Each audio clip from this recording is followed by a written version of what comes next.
तो इमेजिन कीजिए there is a student who is trying to read something on a notice board, उसको blurry नजर आने लग जाता है इमेज। तो करीब से देखने की सूरत में अगर ब्लरी इमेज नजर आए तो इसको बोलते हैं फार साइटेडनेस।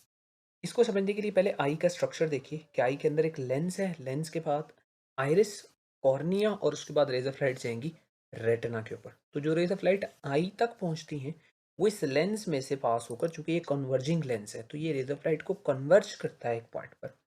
वो पॉइंट जहाँ पे रेज ऑफ लाइट जाकर कन्वर्ज होती हैं और इमेज फॉर्म होता है उसको रेटिना बोलते हैं। रेज ऑफ लाइट रेटिना पर फोकस होती हैं जाकर, वहां से इस इमेज को इलेक्ट्रिकल सिग्नल्स में कन्वर्ट किया जाता है। इलेक्ट्रिकल सिग्नल्स में कन्वर्ट करके नर्व्स के थ्रू ये इमेज ट्रांसफर किया जाता है टुवर्ड्स आवर ब्रेन। और जब ब्रेन तक ये इमेज पहुंचता है तो ब्रेन उसको सेंस करता है कि ये किस चीज़ का इमेज है। लेकिन अगर फार साइटेडनेस हो तो रेज ऑफ लाइट लेंस से पास होकर रेटिना पर फोकस होने के बजाय देखिए रेटिना से पीछे बिहाइंड द रेटिना फोकस होना शुरू हो जाती है। तो रेज ऑफ लाइट अगर बिहाइंड द रेटिना फोकस होंगी तो आपको इमेज ब्लरी नजर आएगा। इसकी रीजन हो सकती है जो आई बॉल है ये मार्क हुई भी ये शॉर्टर इन साइज हो जाती है, इसकी इसका साइज कम होता है। या दूसरा रीजन इसका ये हो सकता है कि जो कॉर्निया है आपका उसका कर्वेचर स्मॉलर है। तो इस सूरत में आपको करीब की चीजें धुंधली नजर आएंगी।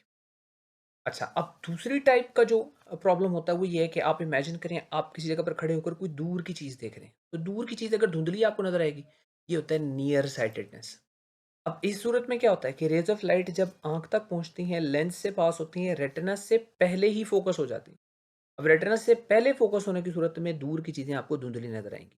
अब इसकी वजह क्या हो सकती है कि कॉर्निया का कर्वेचर ज़रा ज़्यादा है या आई बॉल साइज़ में बड़ी है। आई बॉल साइज़ में बड़ी होने की वजह से भी ये प्रॉब्लम हो सकती है।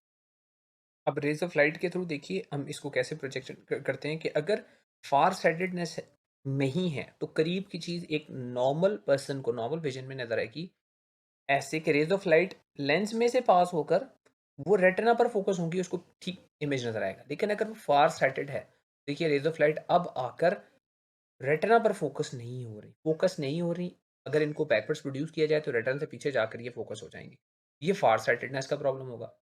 और अगर किसी पर्सन को नियर साइटेडनेस का प्रॉब्लम है तो फिर क्या होगा, जो दूर की चीजें हैं नॉर्मल विजन में वो सही नजर आएंगी। लेकिन अगर किसी को नियर साइटेडनेस है तो उसको दूर की चीजें सही नजर नहीं आएंगी, क्योंकि रेज ऑफ लाइट दूर के ऑब्जेक्ट से जब लेंस तक पहुंचेंगी, लेंस से रिफ्रैक्ट होंगी तो वो रेटिना से पहले ही आकर मीट कर देंगी। तो रेटिना से जितना पहले मीट करेंगी उतना ही ज्यादा इमेज ब्लरी नजर आएगा।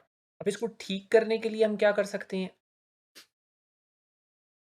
अब देखिए फार साइटेडनेस का प्रॉब्लम है, अब इसको ठीक करने के लिए हम क्या कर सकते हैं।